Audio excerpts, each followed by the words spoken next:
leen métti moo di et wax naa leen ko mooy livre bi ma génne ci biir livre bi dafa am chapitre boo xam ne dafa intitulé quand le procureur de la République devient l'avocat de Cheikh Oumar Anne. Mais j'assume yàlla def tamit ci coobareem ma dem France dem def loo xam ne foofu waxuma kenn mësu ko def mais néew nañu ko fa def. dem dans remplir environ 350 places toute la production livre bu ñu génne woon lépp jeex sur le champ. ñu jënd ko lépp. lépp 250 livres yëpp. Africa 24 invité ma je suis l'interview loolu yëpp ma wax leen démontrer leen comment on est géré par une escroquerie politique. En matière de bonne gouvernance. Mais parce que le Sénégal mënul am plus de 8 organes de contrôle. te bu ñuy génne indice de perception de la corruption Sénégal bi ci nekk zone rouge. démonté ko démonté. wan leen na leen Cour des comptes 2014 Sénégalais yi foofu les Sénégalais sont très engagés pour le pays. diaspora bi. ma wax leen ni ma xalaat. ok. xam naa nag loolu nag comme dafa da nekk ci réseaux sociaux yi ñu ne boobu faaw ñu wutal ko pexe. mais tey toog naa ba ci yàgg ñu woo ma ne ma woy tu es relaxé pur et simplement sans poursuite mais le dossier va au parquet. mais justement ban heure lañ la relaxé. vers 12 heures. vers 12 heures.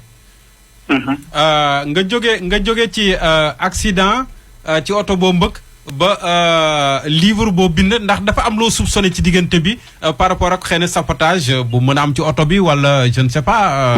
mais dama ne parce que non je me suis rendu compte je me suis rendu compte là à travers cette histoire là. kaa ma jox xam nga fa laa koy xamee. à l'espace de T de l'accident. T laa la wax de. toute la presse était au courant. ku ko joxe. kan moo jël commissaire Medina bi mën naa d'accord parce qu'il a amené ses hommes ñu sécuriser lépp ñëpp toog. mais moom dañ ko jëlee ci këram jox ko injonction mu ñëw. ne ko demal. waaw. parce que nag Simon. waaw. ñu li may wax ni Sénégalais yi xam nañ ko. kan moo am privilège accident am le commandant de la circulation. le lieutenant déplacé wu. ñëw ba ca kii. ba pare jël la dugal la ci oto yóbbu la ba police. nga toog ak moom 23h ba 4h du matin. policiers yi nekkoon foofu yëpp ku ci ñëw dugg nga wax ak man na ma vraiment xam nañ lu la fi indi en réalité. mais reste zen déterminé par rapport ak li nga gëm lépp nag damay wax rek ne. lu war a am na. ok. on l'assume entièrement et totalement. Premièrement. Deuxièmement, on va continuer de faire notre travail. lu jëm nag ci li nga xam ne moo jëm ci wàllu livre bu loolu samay avocat ñoo ko yor man du ma ci wax. ñu ngi koy lijjanti. man du ma ci wax xam nga man. journaliste yëpp ku ma laaj ci affaire plainte dama leen dama ngeen laaj Cheikh Oumar Anne wala nga laaj ay avocat. man loolu du sama liggéey. loolu moom pare nga ci. pare naa Pape. non pare gu ma ci de. dafa am yeneen tournée. yu ma war a def. ci yeneen dëkk parce que sénégalais yooyu tamit dañ ma contacter pour ma ñëw. dafa ñoom cérémonie de présentation et de dédicace. te loolu mi ngi ci pipeline bi dañ ko def incha allah. incha allah moo baal ak Pa Assane. Baye. waaye ca Pa Assane waaw. maa ngi laa ziar bu baax. maa ngi laa delloo ziar Pa Assane sama xarit. jërëjëf ma ne. waaw xam nga Sénégal dañuy bokk maag yow dañuy bokk kàddu fenn xam nga mooy fan. Sénégal dund na loo xam ne dootu ko dundaat. fi mu nekk nii dëgg rek mooy nekk leneen mënatul ne xam nga man ban laaj laa lay laaj. sawaay bi mu la ëflawee. waaw lan la ko test bi jox. daf ko musuma gis loolu. pour la première fois. dama rek tourné na voilà tu as vu c'est positif. mosuma koo gis. du tiko tak. c'est incroyable c'est incroyable. ba pare te fekk ñu ànd ko nag parce que benn suñu benn jigéen. bu doon ñëw sumba jun gis ma. moo ne ma kaay bëgg soxatu ñu dem fu nga xam ne moo di kii bi. moo di ñu dem ci kii bi. mu ne ma voilà bu voulons un témoin tourné rek na ko tu as vu. ne ko tu as vu c'est toi qui es témoin. mais man xam lan moo ma jaaxal. mais lu tax muy wut témoin bu dee wóolu na boppam. non man du loolu man xam lan na sam problème. moom il était en mission commandée. parce que foofu du zone am. foofu ça répond de Médina. commissaire Médina moo waroon def loolu yëpp. moo ma waroon entendre sur PV. moo ma waroon auditionner. donc le commissaire de Médina donc n'a rien pu faire avec toi. rien du tout. moom moo ma yóbbu ba commissariat central teg di ma auditionner. mais xam nga sur ordre de qui. parce que comme on sur ordre de qui. tey ba may wax relâche bi dem na ma le procureur a décidé de te relaxer. ma ne ko donc c'est le procureur qui avait demandé ma garde à vue. loolu la ma wax. sentir nga ay bizarrerie ci oto bi nee nga oto bi daanaka sentirotoo ko est-ce que oto bi peut-être sore woon nga ko benn instant ci guddi gi ci bëccëg bi remarqué woo ci dara avant ngay duggaat ci oto bi. non remarqué wu ma ci dara. dama jógee fii dem ville doon def doon waxtaan. ak UNAMI. lan doon waxtaan sur le dossier qu'on doit monter en place. waaw. pas de ci bizarrerie mais xam nga oto moom mën nga ko teg à l'espace de 30 secondes. ñu def ci la neex tout à fait ça arrive mécanique la rek. mécanique la rek. mais bon toujours est-il daal liñ fi wax ñëpp évacué hôpital amul. man à part daal te 23h ba 4h du matin ma jàkkaarloo lieutenant boobu doon jël ay ordre ci procureur. ba ma pare mu ne garde à vue ma pare ci garde à vue bi moo ma woowaat. ma ñëw. y avait d'ailleurs un témoin. Babacar Ba du Forum des justiciables. oui mu ne ko mu ne ma oui je vais te donner la bonne nouvelle le procureur a ordonné ton relax sans poursuite. kon il a été sous les ordres du procureur. Ouais, donc quoi ma ne ko donc celui qui avait ordonné mon arrestation ma garde à vue. Je comprends. mais Papa Be. waaw. sànq ci say wax da nga ni balaa laataa ngay dévier di jël bretelle bi dafa am benn oto bu nekkoon sa ginnaaw bu la mbëkk. waaw. tey ba nga demee foofu est-ce que jéem nga laajte ñu jox la image yu caméra de surveillance yi parce que foofu noonu corniche boobu am na je crois ci secteur boobu am na ñaari caméra de surveillance. sincèrement pas xam nga la laa gënoon a tal. nelaw. beneen bi nelaw laa gënoon a tal retrouver ma famille. beneen bi xam nga éthylomètre bu ñu koy xool du xool ndegam da nga positif ci alcool wala da nga négatif mais dañuy xool benn taux boo xamante ne boo ko dépassé si dañuy wax ni yow waratoo dawal oto. entre 0,25 positif daal la def. loolu doy na wax parce que bu ñu koy xool ci dëkk yi nga xamante ni ñoom ñoo ko utiliser dañuy xool benn taux boo xamante ne boo ko dépassé. mais man li ma jaaxal sax mooy. dafa dugg si rek ne ñu indi carton bu bees tàq dajji. yow yaa nekkoon cobaye bi xam naa ci yow lañ ko njëkk a testé. non c'est que xam nga lan lañ bëggoon. waaw. booy bi sonal nañu booy bi wutal nañu booy bi waaye fu la salir. xaaral ñu dem laa fàtte benn affaire. waaw mais dinaa wax benn affaire dañuy fàtte benn affaire. dama ne dañuy mën a enquête rek. waaw. président Macky Sall jógewul Fatick fii garde corps am jaar ci pare-brise bi dee. amuñu sax enquête homicide involontaire. Aly Ngouille Ndiaye cortège am rayu fi nit. isa am na enquête homicide involontaire. jërëjëf Omar Youm. cortège am isa am na enquête pour homicide involontaire man rayuma sax nit. allo Papa bu lay sew fa sax nit. yow dégâts matériel nga def. allo Papa non bu yàqu di am sax maa gën a yàqule. allo. waaw. Ibrahima Pouya. man li ma bëgg a xam rek mooy oto bi nga xam ne moo la mbëkk moom. ak oto bi nga xam ne yaa ko mbëkk. ñoom ñaar seen i borom ban réaction lañ def wala ñoom ñaar boole nañ leen ci constat wala ci ki ma mbëkk moom. xam nga oto dégâts matériel bu amee c'est simple. dégâts matériel bu amee c'est simple. parce que ñoom lu ñu njëkk a xool xam nga mooy lan. ndax oto bi am na assurance 1 an.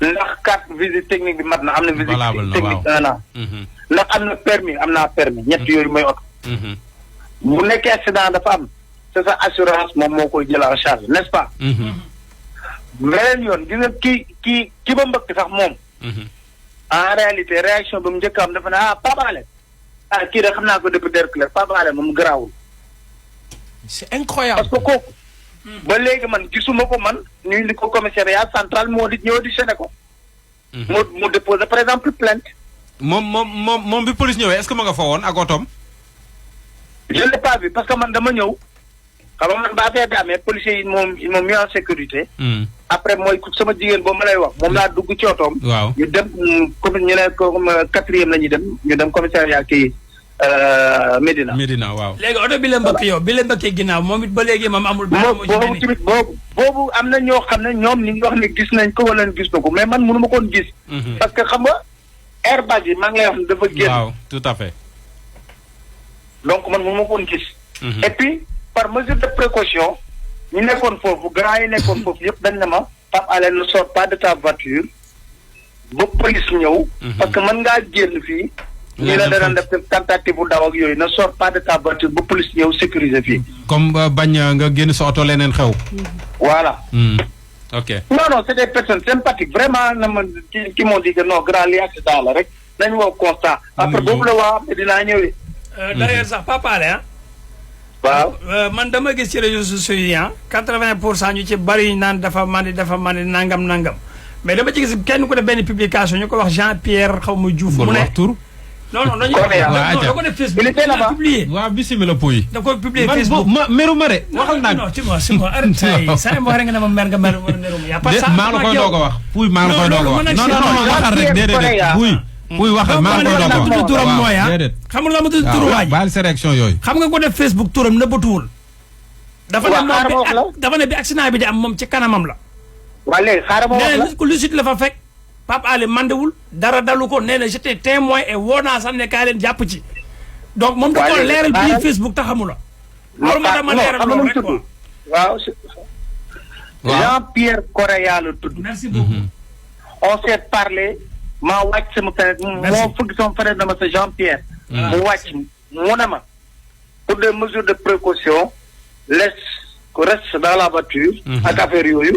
kon Jean-Pierre moom témoin oculaire la. moom moo ko def Facebook moo tax ma lire ko fa. moo tax ma voilà témoin oculaire la moom mi ngi fa woon taxaw na fa ba police ñëw.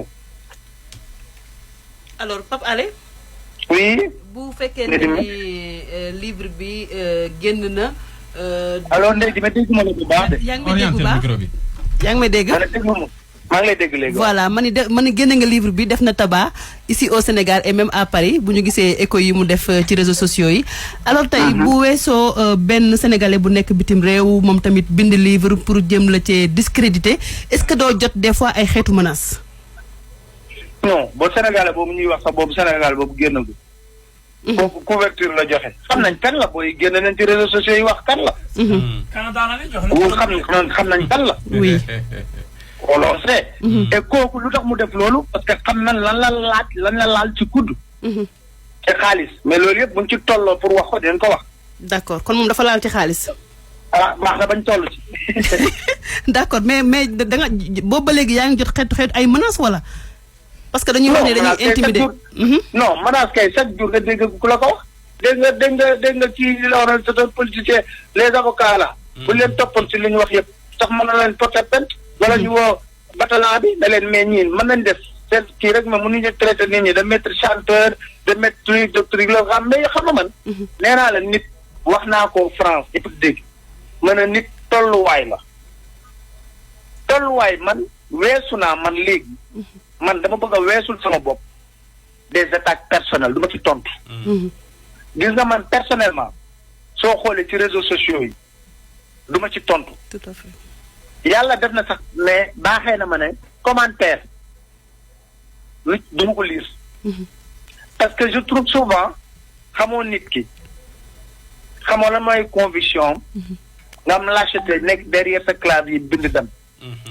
kii wax ñu koy dégg mu koy assumer. di mettre sa vie en danger. kooku la gën a courageux. tout à fait. kooku la gën a courageux. parce que au moins il parle à visage découvert moom laa sama benn xarit loolu la ma wax sànq dafa ne ma waaw comme jëloon nañ sa téléphone mën naa am ne xoolal dugal nañ ci dara wala wax nañ ci dara mën a leen man waxuma pour benn nit damay wax pour ñëpp dégg ma nañ ci def lu ne parce que je m'assume. Très bien. Voilà loolu il faut que muy leer. mais Pape Alé sa naataangoo yi nag boo pare nga wax ci. nga ne. sa naataangoo yi journaliste yi nga xamante ni bon mën nañu wax sax ci ñi nga xamante ni waa Dakar non xam nga journaliste yi dama lay wax benn affaire. dama lay wax sama naataangoo journaliste yi moom. man Pape Alé man maay jël décision na du ma dàggasanteeg benn journaliste dañ bind lu leen neex. waaye Pape Alé moom mi ngi ne ràng ci télé bi toog. invité nit dañ ko seetaan. Pape Alé jël na caméra am dugg ci àll bi def reportage bu teg ko ci télé bi dañ ko seetaan. te nag fii nag koo fi liiral lettre am mën na lire sa soleil. dëgg la wala sa livre. non soleil. koo fi liiral lettre laa la wax nii. dafay wax loolu tax mën na la ci yar la ak ci jikko. absolument. man doo mës a gis am na ñenn ñu may wax ne ma oui il faut mën a ko je réponds pas. xam nga looloo tax des fois man suñu waxee mën a leen je vous donne un exemple qui est banal. xool leen ba livre bi génne. livre bi génn ñoom ñu lay woowu ñu la de ba livre bi génne. pour interview la wax la ci livre bi déedéet. waa ji porté plainte. ñu woo la bëgg la laaj yow sa réaction ci plainte bi man leen sa awma ci réaction. sama yoon ci réaction absolument. pourquoi bu livre génne yéen woowu leen ma laaj ma ci livre bi. yéen ça vous intéresse que parce que y a une plainte qui a été déposée. quand même mais am naa fulu ji toll nag koo xam ne man am na foo ma teg man tamit dama la fay teg. dëgg la mu jeex tàkk. parce que xam nga lu tax. fii kenn gënu fee gudd nopp kenn gënu fee muus kenn. loolu moom dëgg la. journaux yi boo xëyee xam nga nu mu demee. site internet yi boo xëyee xam nga nu mu demee. ah mais wax lépp rek lañ dul mën. waay waay parce que du suñu yarawuñ ñu loolu. c'est vrai. waaw. waay. mais boo ko dul def man dama koy def parce que ñu mel ni Dakar Actu dañ doon def benn campagne de désinformation depuis presque 2 heures du matin di joxe ay informations yoo xamante ni c'était pas vérifié. di mel ni sax dañ la doon jeter en pâture parce que dañu ni dañ la jàpp en état de d'ébriété ñu jël la mettre la fi nga xamante ni mooy garde à vue. waaw mais peut-être information boobu la ñu am rek. d'après bon non mais léegi s'il vous plaît foofu laa bëgg a préciser benn affaire. alors yéen kay daa ngeen seetaan film yi ku ñu jàpp en état d'ébriété dañ lay dugal violon. bala lendemain matin. ñu doog la auditionné. man auditionné nañ 23h ba 4h du matin. mu may poser question ma koy tontu. ba 4h du matin. mais ba yan genre question la doon laaj. question yëpp nag xam nga fan la koy tourné. oui ébriété ma ne ko je refuse bu ñu sonn di sonal sa bopp je refuse du ma ci wax. je refuse li nga wax nii. mu ne ma bon tu refuses ma ne ko je refuse votre plan machiavélique parce que ci loolu lañ bëggoon langaamu. pour mën a am seen garde à vue. parce que li ci des lan la dégâts matériel la. dégâts matériel du police a koy fay. te ki nga doon wax sànq nga doon laaj assurance koy fay mais xoolal campagne de désinformation boobu nag man xoolal naa leen wax benn affaire lan la ma sa yàq ci man taxul ni gaa yaa ngi jënd livre yi comme des petits pains. c'est vrai. mais Pape j'aimerais juste peut-être une dernière question ginnaaw lii yëpp yow naka nga ko dundee ak sa famille. Tu as une famille proche quand même peut-être dinañu xaw a jaaxle dinañu xaw a tiit ils te mettent en garde ils te demandent de faire attention waaw. j'ai une femme merveilleuse vraiment. kii à chaque moment kooku boo ko waxee Pape Alé sax mun na yéen journaliste bi ngeen di wax man je connais mon mari. mais au-delà de l'épouse am na peut-être la grande famille naka la ñu vivre situation yi yëpp. la grande famille avec gëm yàlla. benn ñaan la sama yaay di ñaan. xamuñu dara mënuñu dara wante bàyyee nañ la ak yàlla. du takk du na jox nga takk na mais bàyyee nañ la ak yàlla. loolu mooy seul ñaan du côté de ma famille proche. lan ngay wax sénégalais yi lay déglu. man mu ngi ba. sénégalais yi lay déglu lan nga leen di wax. sénégalais yi may déglu. d'abord billaahi damay tàmbalee ci police d'abord. ndax dama fa gis ay jeunes yoo xam ne ci biir police nee nañ ma li des ak néew ci institution police. en termes de respectabilité. yu mel nii moo koy yàq. am na kenn mu ne ma suba ba léegi ñu ngi saaga ndax lii. mu ne ma pourtant de fii ci police bi mu ne ma yu gën a garaaw xaw na fi. ci doomu kilifa yi def ko fi. te kenn yëgul kenn waxut. dama limal ma ay doomu kilifa yu bëree bëri. lu bëree bëri. ma ne ko grand. li ndog-ndogu àddina la. day jaar jàll la. bu ñu paree delluwaat ñëwaat suñu face à Pape Alé. dossier carte sur table. tukkiwaat tuuti. ñamalaat diaspora bi ci livre bi ñu waxtaan ci. ñu dellu siwaat continuer suñu chronique wax ñaawtee fi nekk ci réew mi. amul problème. waay assumé. parce que abalu tax mais def naa man nag maa gën a doon guerrier Machian bañ ko bëggee dugal foofu dafa dem sëñ Baara dafa dem sëñ Baara. dafa dem ñaani ndimbal dafa dem ñaani ndimbal quoi. sama copain la nag. mais Pape ñu ngi lay waaw sama copain la nag. ñu ngi lay parce que man wóor na ma ne moom bu jotoon dossier day wax ne mais qu'est-ce que c'est que ces histoires là. bàyyi leen jàmbur. mu dem waaw mais xam nga dafa am ñoo xam ne. dans 2 mois dégg naa dañ leen di waaj a bu defal tànk sa duñ leen tànk. gars yi ñu bëri ci ñoom nelawatuñu. waaw excès de zèle da ciy am ak lu ne mu ngi ci am mais yàlla baax na. xam nga li ci am solo rek. may wax rek ma waa Sénégal. dama leen di gërëm di leen sant. sama téléphone mi ngi explosé. diaspora bi dama leen di gërëm di leen sant. ndax ñun ñëpp ku nekk yaa ngi envoyé message. fu ne message yëpp xam lan la. encouragement. nous j'espère que tu es plus que déterminé. J'espère que tu restes toi-même. ma ne leen de man de maa ngi ni toog sama kër. nekk sama wetu njaboot. jàpp sama morsu njàmm. toog fas yéene nag xool. nan la ñuy defee def naa dossier sur table war naa am dimanche ñu defar ko ba mu jekk ak ni ngeen defee rek ngeen defar yéen tamit grande gueule ngeen defar ba mu baax mais li ngeen defar réew mi bari na de. waaw Pape Alé Pape ñu lay gërëm. dafa am benn question bu ñu jox. ayca. nee nañu selon ay information procureur bi dañ ko rappelé.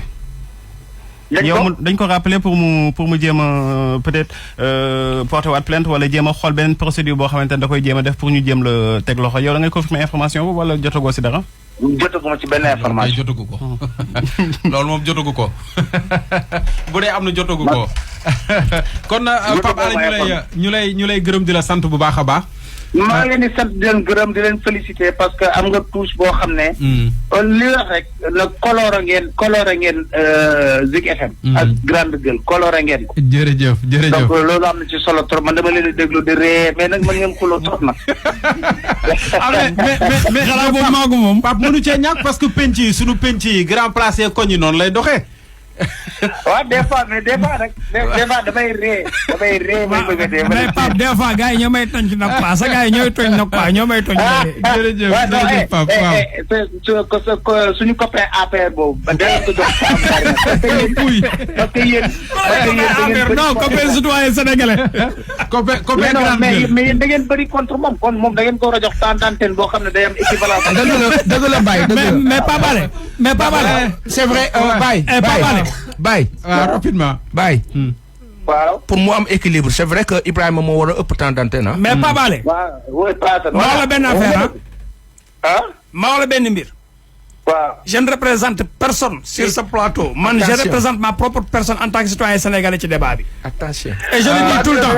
da ngay waaj a ubbi courant. Pape Alé au revoir. Pape Alé. nga wax kuy mu bañ a gaaw a mer mu bàyyi gaaw a mer. bàyyi na. Pape Alé ñu lay gërëm di la sant vraiment. jërëjëf Simon waaw merci beaucoup waaw jërëjëf. jërëjëf Fatou Laye jërëjëf Ahmed ñoom ñëpp.